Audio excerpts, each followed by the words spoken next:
Saudara, Polda Metro Jaya hari ini memeriksa 3 saksi dan ahli terkait kasus ijazah Jokowi. Pemeriksaan merupakan tindak lanjut dari permintaan salah satu tersangka, Roy Suryo. Tim kuasa hukum Roy Suryo CS menyatakan dari 7 saksi dan ahli yang dipanggil, 3 diantaranya telah hadir hari ini. Tim hukum Roy menyebut ketiga ahli yang dihadirkan akan memberikan keterangan terkait metode ilmiah hingga penerapan pasal Undang-Undang ITE yang dinilai tidak tepat. Salah satu saksi ahli yang diperiksa hari ini adalah Tono Saksono, ahli image processing dan digital forensik. Yang dihadirkan akan menjelaskan bahwa metode yang digunakan Roy Suryo dan Rismon Sianipar bukanlah rekayasa atau manipulasi data.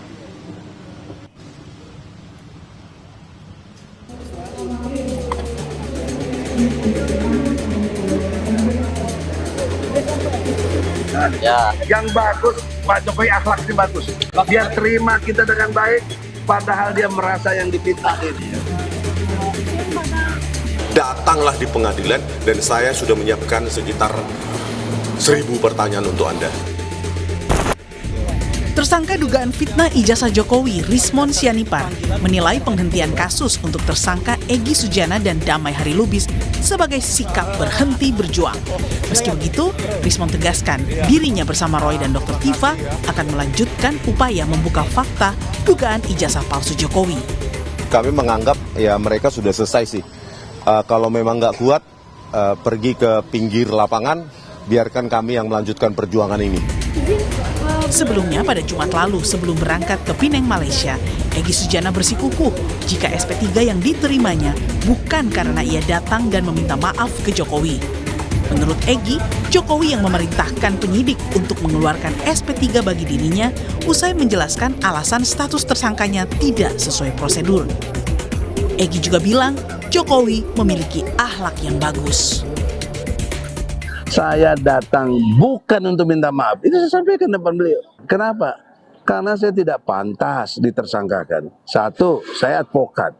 Advokat itu punya undang-undang, namanya Undang-Undang tentang Advokat nomor 18 tahun 2003 pasal 16. Kedua, saya melapor lebih dulu. Tapi kenapa dilapor balik? Itu saya senang dengan kebaikan beliau luar biasa dalam akhlak ya, akhlak. Kalah saya. Nah, lalu yang saya menarik lagi, Bapak Jokowi yang terhormat, dia menyatakan saya harus bagaimana. Nah, disitulah baru ada RJ itu. Saya minta perintah Kapolri kepada Kapolda, Kapolda kepada Dirkrimum, cabut cekal saya dan SP3-kan saya. Dia langsung reaksi. Pak Sarip, ajudannya, panggil polisi. Nah, saya baru tahu di sana ada polisi, bukan saya didampingi polisi. Di sisi lain, upaya restoratif justice atas Egy dan Damai Lubis dinilai kubu Roy Suryo sebagai upaya Jokowi untuk menghindari kasus ijazah sampai ke pengadilan. Saya juga bingung, ya kan? Kenapa sekarang pengacara Jokowi maupun relawan Jokowi seolah-olah berselebrasi dengan adanya RJ ini, SP3 ini sekarang seperti memuja-muji DHL maupun Egy Sujana. Harusnya mereka kecewa dengan pengeluaran SP3 oleh Polda Metro Jaya itu karena menurut Pak Jokowi diselesaikan di pengadilan. Nah, supaya konsisten kita ingatkan Pak Joko Widodo ya, kalau sampai ini di pengadilan, datanglah di pengadilan dan saya sudah menyiapkan sekitar 1000 pertanyaan untuk Anda. Sebelumnya di berbagai kesempatan, Jokowi kerap menantang kubu Roy CS untuk membuktikan tudingan ijazah palsu di pengadilan. Jokowi bahkan berjanji hanya akan membawa lengkap ijazahnya ke pengadilan. Dalam hukum acara, siapa yang menuduh itu yang harus membuktikan, yaitu yang saya tunggu itu coba dibuktikannya seperti apa. Dan itu akan lebih baik kalau pembuktiannya itu di pengadilan. Sehingga betul-betul akan kelihatan proses hukumnya, akan kelihatan adilnya, karena yang memutuskan adalah di pengadilan. Meski Polda Metro Jaya sudah hentikan perkara Egy Sujana dan Damai Lubis, perkara untuk Roy, Rismon, dan Tifa tetap berlanjut, yang kini sudah dilimpahkan ke Kejaksaan. Kubu Roy bahkan menolak tawaran Damai dan meminta agar kasus ijazah Jokowi terus berproses hingga ke pengadilan. Tim Liputan Kompas TV. Lalu benarkah jalan damai antara Jokowi dengan Egy Sujana dan Damai Harilubis adalah upaya Jokowi menghindari penyelesaian kasus ijazah sampai ke pengadilan? Kita bahas bersama tersangka dugaan fitnah ijazah Jokowi, ada Bung Rismon Sianipar, dan Ketua Umum kami Jokowi Bung Rasman Nasution. Bung Rasman, selamat petang semua. Selamat petang. Oke. Bang Rasman. Siap. Bung Rismon, saya ingin langsung tanyakan ke Anda. Beberapa kali Anda menyebutkan bahwa SP3 yang diberikan kepada Egy dan Damai merupakan upaya Jokowi untuk menghindari kasus ini sampai ke pengadilan dan juga pembuktian. Sementara di sisi lain, perkara Anda sudah dilimpahkan ke kejaksaan. Tanggapan Anda? Ya, itu kan dari awal bisa kelihatan bahwa RRT ini menjadi sasaran dari Pak Jokowi, ya kan, diskriminasi. Ya, selanjutnya ya inkonsistensi beliau, bagaimana beliau mengatakan ini akan diselesaikan di pengadilan dengan cara bermartabat untuk memulihkan nama baiknya, tetapi justru memberikan SP3. Dan para pengacara Jokowi juga mengatakan bahwa hal itu bukti kenegarawanan Joko Widodo. Kalau memang negarawan, ya seharusnya jangan dilaporkan semua, jangan diskriminasi, harusnya sejak awal tunjukkan saja, karena ijazah itu kan sudah dipakai untuk mendapatkan jabatan bahkan tertinggi di Republik ini, ya. Dan kejadian hari ini kami melawan, dalam arti begini, ya, ada 5 ahli forensik digital yang dipanggil oleh Polda Metro Jaya untuk menuduh kami memanipulasi barang bukti digital. Oleh karena itu sekarang menjadi bagian kami untuk membawa hari ini 3, tetapi yang terkait dengan forensik digital adalah Profesor Tono Saksono tentang ITE, yaitu Profesor Henry Subiakto. Kami juga nanti akan minta Dr. Ridho Rahmadi, ada juga Dr. Ledi dan lainnya gitu. Jadi supaya fair, ya, Polda Metro Jaya juga ya harusnya memberikan kesempatan 5 ahli kami, ahli ITE, para profesor dan doktor, sehingga didengarkan pendapatnya, dan itu dituliskan dalam BAP dan menjadi catatan dan perhatian untuk kejaksaan. Oke. Jadi tidak timpang. Bung Rismon, saya ingin tegaskan sekali lagi, ketika berkas Anda, Bung Roy dan Dr. Tifa sudah dilimpahkan kejaksaan, tidakkah ini mematahkan argumentasi Anda bahwa Jokowi berupaya menghindari pengadilan? Ya bisa jadi itu untuk mengancam kami supaya mengikuti jejak Egy Sujana dan Damai Harilubis kan. Ya anytime kan bisa. Pak Jokowi kan kelihatan ketika statement dari Bang Egy Sujana di rumah Jokowi, meminta Jokowi untuk memanggil, memerintahkan Kapolri, memerintahkan kepada Kapolda di Reskrimum. Di situ kan sudah ada relasi kuasa. Oke. Bahwa Bang Egy Sujana meminta kepada Jokowi, baik. berarti Bang Egy Sujana paham. Oke. Jokowi masih berkuasa atas kepolisian Republik Indonesia. Buktinya langsung dipanggil Kompol Sarip untuk memanggil yang ada di situ. Ternyata yang ada di situ itu Protadi dan Kombes Iman Manubruk yang sudah ada sebelumnya, sebelum kedatangan Bang Egy Sujana, begitu Bang. Baik, kami sudah menangkap poin Anda. Saya ingin ke Bung Rasman. Bung Rasman, apakah betul Pak Jokowi berupaya menghindari pengadilan, terlebih ketika pemberkasan Bung Rismon dan kawan-kawan dilimpahkan, ini merupakan sebuah ancaman? Bisa Pak, kemana juga nggak bisa pokoknya. Enggak lah. Jadi gini, jangan terlalu lebay ya. Jadi orang Pak Rismon, Roy, Tifa itu dibuat klaster 2 itu karena memang dilihat ada pasal-pasal yang memang mereka lakukan. Nah, jadi kalau dikatakan ini upaya menghindari pengadilan, kan kita dari awal bilang bahwa Pak Jokowi itu justru menunggu di pengadilan. Nah, tetapi di perjalanan berjalannya waktu ada beberapa orang, termasuklah Pak Egy Sujana, yang bertemu dengan Pak Jokowi untuk melakukan restoratif justice. Jadi RJ itu, orang banyak nanya, itu apa sih RJ? Restorasi untuk keadilan. Kemudian, apanya pemulihan? Nah, Pak Jokowi tidak penting bahwa harus ada perkataan maaf. Tidak. Datang selesai. Inilah namanya diplomasi tingkat tinggi. Nah, jadi kalau saya, Bung Rismon dan kawan-kawan, kalian itu fokus saja menghadapi peradilan, tidak usah terlalu berpikir akan dipecah belah. Tidak ada yang memecah belah. Saya dulu waktu pertama kali ke Solo juga komunikasi dengan Pak Jokowi. Pak Jokowi itu welcome, wait and see. Termasuk Bung Rismon juga. Oke. Kalau memang mau datang, monggo kita tunggu di sana. Jadi Bung Rasman, kalau saya, Saya ingin coba Kenapa? dalami bahwa tadi Anda menyebutkan terkait dengan restoratif justice, tetapi dalam KUHP disebutkan bahwa restoratif justice ini harus tercapai kesepakatan damai antara pelaku dan korban. Sementara Egy berkali-kali menyebut tidak meminta maaf. Lalu sepakatnya ini di poin mana? Gampang saya mematahkan itu. 13 Januari, Ibu Elida Neti selaku kuasa hukum dari Bapak Abang Egy Sujana mengajukan surat restoratif justice. Clear itu. Jadi kedua belah pihak sudah ada kesepakatan di Solo, ditindaklanjuti dengan surat oleh penyidik mendalami, maka dipanggillah para pelapor yang lain, Lecumanan dan teman-teman. Sehingga mereka bersepakat karena ada surat permohonan RJ, kemudian Pak Jokowi sudah bertemu di Solo, penyidik ada menyaksikannya, maka diterbitkanlah surat penghentian penyidik. Jadi di sana poinnya. Meskipun tidak ada permintaan maaf. Maaf itu kan dari Bang Egy, kata-kata dia. Surat yang dari Ibu Elida Neti itu apa? Kan permohonan restoratif justice. Permohonan apa? Permohonan damai, mediasi. Jadi Pak Jokowi sudah. Makanya ada polisi di sana untuk mengantisipasi jika nanti ada kesepakatan, maka hubungan antara Pak Egy, Pak Damai Hari Lubis itu clear. Tinggal bagaimana dengan Bung Lecu dan kawan-kawan yang mereka juga pelapor. Ketemu, clear, diterbitkan SP3. Jadi tidak ada yang salah di situ, gitu loh. Oke, baik. Saya ingin ke Bung Rismon. Sejauh ini, ketika Anda melihat SP3 yang kemudian diberikan kepada Egy dan Damai Hari Lubis, apakah Bung Rismon menimbulkan ataupun memiliki kecurigaan di kubu Anda, jangan-jangan setelah Egy dan Damai ini ada lagi yang ke Solo, khususnya dari klaster 1? Iya, Bang Dipu, kami tidak mau mencampuri hal itu lebih jauh ya. Cuma kami ingin mengatakan bahwa inisiator ini kan adalah Bang Egy Sujana. Ya, tanggal 15 April 2005.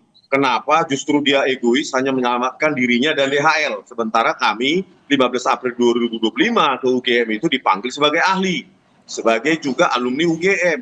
Kenapa ternyata sekarang itu egois menyelamatkan dirinya sendiri. Sudah sampai cukup di situ saja. Makanya saya katakan kalau memang berhenti di sini silakan berada di pinggir lapangan. Jadi penonton, tidak lagi berkomentar, tidak lagi menjadi pemain. Jadi ada titik lemah sebenarnya yang perlu dipahami Bung Rismon. Saya sudah katakan berkali-kali, Bang Egy mengalami diskriminasi dalam penanganan klien oleh kuasa hukum kalian sendiri, Kozinuddin. Dia melepaskan Bang Egy dari kliennya. Bagi Bang Egy itu menyakitkan. Itu jelas kan dari awal sudah saya bilang. Kemudian begitu juga dengan Damai Hari. Dia juga merasa ini tidak solid, yang mana TPUA, yang mana Kozinuddin dan kawan-kawan. Nah, dari sini dia melihat ada dua diskriminasi. Satu, dia dilepaskan oleh Kozinuddin. Yang kedua, ketika Abraham Samad akan diperiksa, rame-rame para tokoh mengatakan bahwa jangan kriminalisasi Abraham Samad. Artinya, di luar Abraham Samad boleh dikriminalisasi, kan tidak fair. Nah, ini sebenarnya kalau Bung Rismon ini cermat, sebenarnya kalian, mohon maaf, di dalam tim ini pun sudah tidak lagi satu pendapat dan masing-masing ingin berjalan dengan kemauannya. Jadi banyak hal yang membuat kalian itu tidak solid karena memang cara pengelolaan dalam sebuah perjuangan menghadapi seorang mantan presiden 10 tahun itu tidak gampang. Betul Bang Rismon bahwa kubu Anda ini disebut tidak solid oleh Bung Rasman. Oh enggak, ya saya tidak mau mengomentari hal sejauh itu, yang pasti kami solid.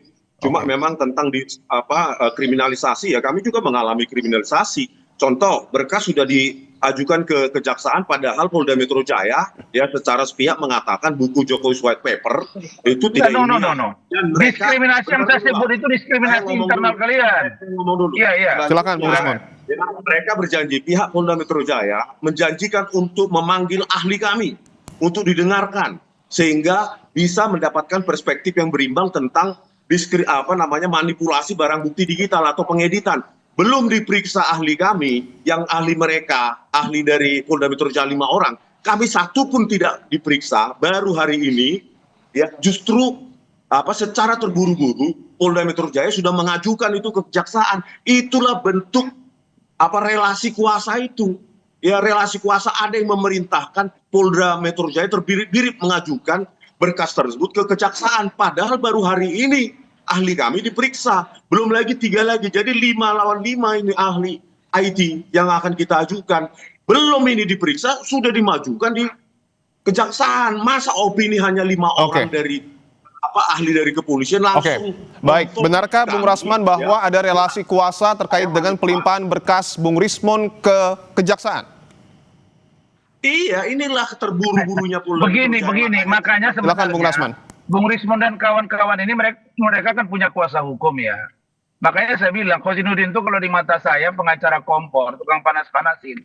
Gini, dia tidak memberikan edukasi kepada kliennya. Contoh, kalau kalian katakan bahwa tidak ada pemeriksaan ahli, Bung Rismon itu biasa, itulah gunanya dilimpahkan ke kejaksaan, itu ada cross examination.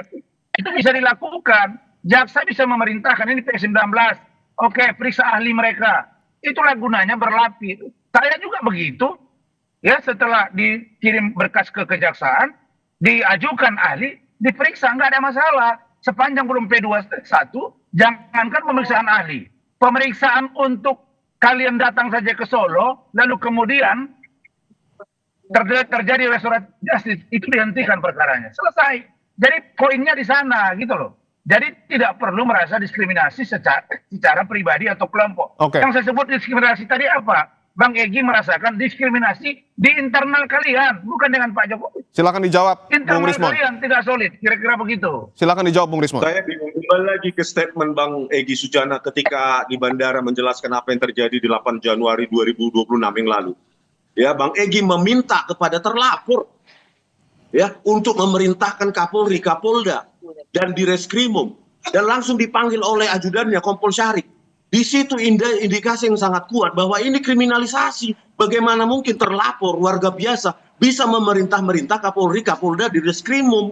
Di mana logikanya terlapor memerintah? Berarti ada indikasi bahwa ya penyerahan berkas kami ke kejaksaan juga atas perintah terlapor. Yang sehingga terburu-buru tanpa memeriksa ahli kami, ini pasal 12 tahun loh, 8 tahun. Perintah begini. Pasal 32 dan 35. Tunggu bentar Bang. Pasal 32 dan 35 diterapkan secara main-main dan sepihak, dan saya kira itu indikasi yang kuat pengaruh dari terlapor untuk secepatnya menangkap kami. Begitu Bang. Bung Rasman, mungkin ini bisa menjadi sekaligus closing statement untuk Anda. Apakah artinya SP3 ini menurut Anda bukan langkah Jokowi untuk berupaya menghindari pengadilan? Tidak, sama sekali saya garansi tidak. Saya bilang bahwa Bang Egy sudah saya ajak untuk ketemu Pak Jokowi. Beberapa hal yang teknis tidak disepakati, Pak Jokowi bilang oke, selesai, enough. Nah, yang saya mau katakan bahwa kalau sudah begini posisinya, maka persiapkanlah dokumen bahan yang kuat. Sebagaimana yang Bung Rismon bilang, ada 1000 pertanyaan buat Pak Jokowi. Saya pastikan Pak Jokowi pasti akan hadir di pengadilan karena dia korban. Dan melakukan pembuktian ijazahnya, Bung Rasman. Yes. Iya, Gajah Mada akan dipanggil. Saksi lain yang menguatkan bahwa Pak Jokowi pernah kuliah dan lulus. Jokowi sendiri, udah ada di sana. Pak Jokowi nggak ada masalah. Jadi sebenarnya kalian yang tidak solid secara internal, jangan dimerembet kepada Pak Jokowi. Nah, yang Bung Rismon, saya katakan, Bung Rismon, ingatkan Khosinuddin, bangsa-bangsa dia, misalnya, bagi kami 100 tahun juga. Ya, Bung Rismon, siap. Bung Rasman, kami sudah menangkap poinnya. Bung Rismon, saya ingin tanyakan bahwa tadi Bung Rasman mengatakan Pak Jokowi akan membawa ijazahnya dan memperlihatkan di pengadilan. Tanggapan Anda, Bung Rismon? Pasti. Bahwa inkonsistensi dari pernyataan Pak Jokowi ada di mana-mana di ruang publik, gitu loh. Jadi kalau sekarang berjanji, kita kan statementnya kita periksa, kita analisa. Saya akan datang ke pengadilan. Ada anak kalimatnya, ada syaratnya. Kalau hakim memanggil saya yang mulia, kan ada syarat. Saya pastikan hakim akan memanggil. Bentar dulu Bang. Ya, kalau dikondisikan hakim tidak memanggil, dia akan beralasan hakim tidak memanggil saya. Kan tinggal tidak. Itu negative thinking. Tidak boleh dalam hukum acara. Dalam hukum acara Bung Rismon, makanya saya bilang, kalian kan punya pengacara, harusnya dijelaskan mereka dong. Dalam hukum acara, terutama terkait dengan pidana, itu si korban harus diperiksa. Jangankan perdata juga. Dia harus menjelaskan, ditanyakan, akan dijelaskan mana ijazahnya, kapan kuliahnya. Silat. Tanya pengadilan pasti akan memanggil, oleh itu jaksa perintah pengadilan. dengan hadir itu beda, Bang Rasman. Kalau hanya sekedar dulu. periksa, nanti hasil pemeriksaan dibaca Pak Joko, di pengadilan Bung Rismon. itu berbeda Bung dengan Rismon. hadir Bung berhadapan Rismon. Baik, silakan, Bung Rasman. Berhadapan dengan Saya jelaskan ke Iya. Bung Rismon ya, Bung Rismon. Ya. Silakan Bung Dengarin Rasman. dulu saya, Bung Rismon. Saya pastikan majelis hakim pasti akan memanggil Pak Jokowi untuk datang dimintai keterangannya. Kenapa? Karena dia Sekarang korban dan siapa Bang pelapor. Rasman Nasution bisa memastikan Jokowi akan hadir di Nah, persidangan? pengadilan itu Bang Rasman memerintahkan dia pasti. siapanya Jokowi? Aduh, kalau dia tidak datang, dengarin kata-kata saya. Kalau dia tidak datang, pengadilan memerintahkan hak, dia tidak datang, maka berpotensi laporan dia gugur secara hukum. Saya kasih contoh nih kita Mirzani. Oke. Oke, dia dilaporkan, disidangkan di PN Serang, tidak datang. Pelapornya di Tomaindra, 3 kali dipanggil hakim, karena dia korban, dia lapor, gugur, bebas nih kita Mirzani.